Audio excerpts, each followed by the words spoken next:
believe we're almost a week already into the Every Bit Counts challenge. It's going by pretty fast, which is good. And because I'm ready for fall. I am so ready for fall. I am over these 102, 103 Fahrenheit days, the humidity, the mugginess. I'm over it. I am ready for that crisp fall air, the smell that comes with fall, cozy sweaters, hot cups of tea. I am so ready to pumpkin everything. So I'm happy this is going by fast. Today we are preserving one of Dave and I's favorite things. And I'm so glad we're doing this because we actually used up the last bag of these about a month or more ago. So we've been without them for a while. So today we're going to be making potatoes O'Brien. If you don't know what potatoes O'Brien is, they're not Irish.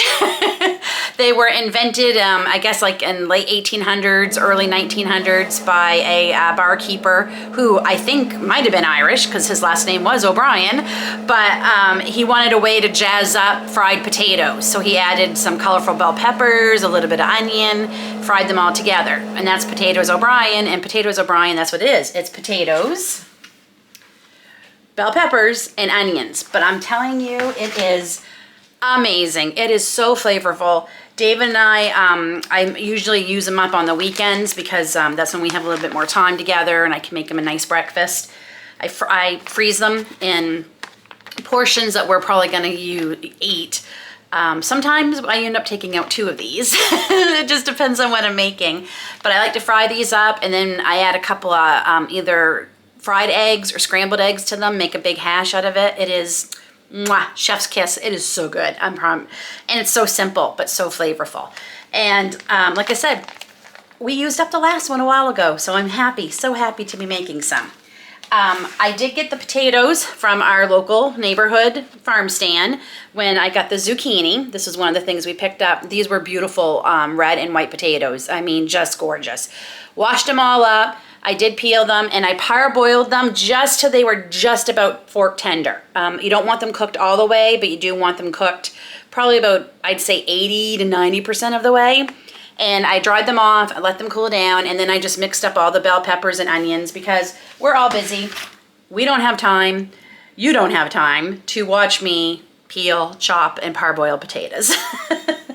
So all I'm gonna do to preserve these is portion out what I think we will use. So I'm gonna probably do maybe, oops, might help if the bag stayed open. 2 cup measurements. I'm losing some of my onion. Actually, I think I'm gonna do 3 cups. So I'll be making another batch of these, absolutely, but we gotta start somewhere. And what's really cool is other than the potatoes, everything else in here is from my garden. I used roughly 6 smallish bell peppers. They weren't real big. So I used 6 of them and I used 2 very small fresh onions from my garden. These ones. And boy, fresh onions, whew, if you've never chopped up a fresh onion you just picked, be prepared. Man, my eyes were watering. They are strong. And I'm gonna use my Nesco vacuum sealer.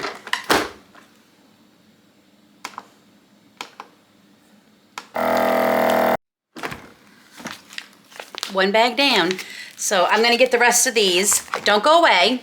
I'm going to share with you one of my favorite tea recipes that I drank that is so good, so delicious. I know you're all gonna love it too.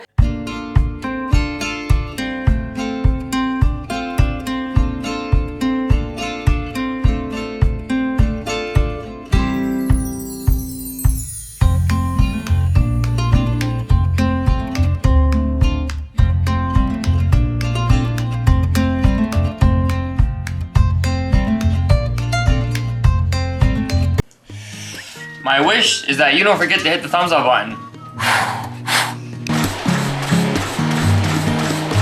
I'm running and you should too, and hit that subscribe button. I know what you've been asking yourself. How can I make a difference? I'm just one person. I can make a difference, but I'm just one person. Well, my friends, I'm here to tell you that it's free, quick, and easy. Share this video on your social media and make that difference today. That was great. I had 5 bags total that I was able to get into the freezer. So many more to go, but hey, every bit counts. Now, if you are new here, there's nothing I love more than tea. I love tea. It's my favorite. We're not coffee drinkers. Even David drinks tea. He's not one for the herbal teas and things unless he's sick and then I force him to drink some different teas. He definitely just likes his plain Jane orange Pico tea. I'm more of a tea snob.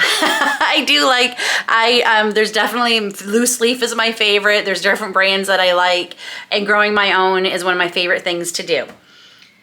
So, I love this tea that I'm going to show you. It is easy. It has, I thought I said it had 2 ingredients. Technically, it has 3. It's very simple. It's a great way of using up leftovers too, because we're going to be using dehydrated strawberry tops and chamomile flowers. These I grew, these I did not. Oh, they smell so good. And literally what I do is when I'm doing my strawberries, I keep a good chunk of the meat off the top of the strawberry so I can dehydrate these and use them so they're not going to waste. I still share some with the chickens, but not as much as I used to. So this is very simple. I have my tea strainer here. So first, I do about a good table, I use a teaspoon, a literal teaspoon, which I guess is maybe a teaspoon. I guess maybe it is a teaspoon. So I do the strawberries first because you don't want to steep chamomile very long. It'll get very bitter, and I want as much strawberry as I can get. So I do them by themselves for a good minute or 2 and let them really penetrate and soak. And then after a minute, we're going to add some chamomile flowers. That's been steeping about a minute.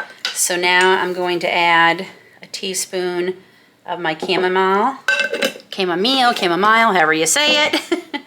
And I'm going to add them. Oh, they smell so good. And we just want to steep that for about another minute. Like I said, anything longer than that and your chamomile gets very bitter. All right, once that's done, we're going to remove that. And this is the beautiful color you get from the strawberries. Now, I'm a honey drinker with my tea, so I add about a half a teaspoon. I find it's pretty sweet because the strawberries and the chamomile have their own natural sweetness. And I've been cutting back even on how much honey I put in my tea. I used to be a big 2 teaspoons kind of girl with my honey, with my tea, with my honey in my tea. And now I am down to, with my Irish breakfast tea, which is a stronger tea, I'm about a teaspoon, not quite a full teaspoon. And in my other teas, I can get away with about half a teaspoon. So yay me. All right, and then that's it. Sip and enjoy. And the smell is just phenomenal. That is so good. It is so yummy. It just, you have to try it and then you'll see what I'm talking about. It tastes amazing and it's very simple. It takes less than 2 or 3 minutes. You can steep the strawberry for longer if you want. I find about 2 minutes is usually about perfect for me. And then, like I said, don't steep your chamomile for too long or it's gonna not taste so great. And I think that when a lot of people say, oh, I don't like chamomile, it's because the tea has been steeping for way too long. That's why a lot of people don't like it. So cheers. There is a quick little recipe for you. And I'm actually going to be packaging up a lot of my teas that I'm making and selling them this year at the Women in Homesteading Conference that's going to be happening in October. And I did share on my community post just the other day that there's still some tickets available. It's the first one, and I'm sure it's already starting to be a very big success. 4 Jars is actually graciously sending us some door prizes that we'll be handing out and some other things we're going to think about doing with them. But 4 Jars is going to be one of our sponsors for the conference. It's being put on by Holly at 50 Acre Homestead, who also runs our women's group every other Friday. And I love this group. I am so grateful for Holly for starting this group. And yeah, I'm not only going to be having a table with my crochet and my tea and my extracts. at the conference this year. I'm actually going to be a guest speaker. I'm so nervous. I'm actually speaking at our group this Friday. So that kind of gives me a little bit of practice before the big event. I'm going to try and pretend I am just talking to all of you and filming a video. So, okay, friends, that's it. We'll see you back here tomorrow for the end of week 1 of Every Bit Counts Challenge.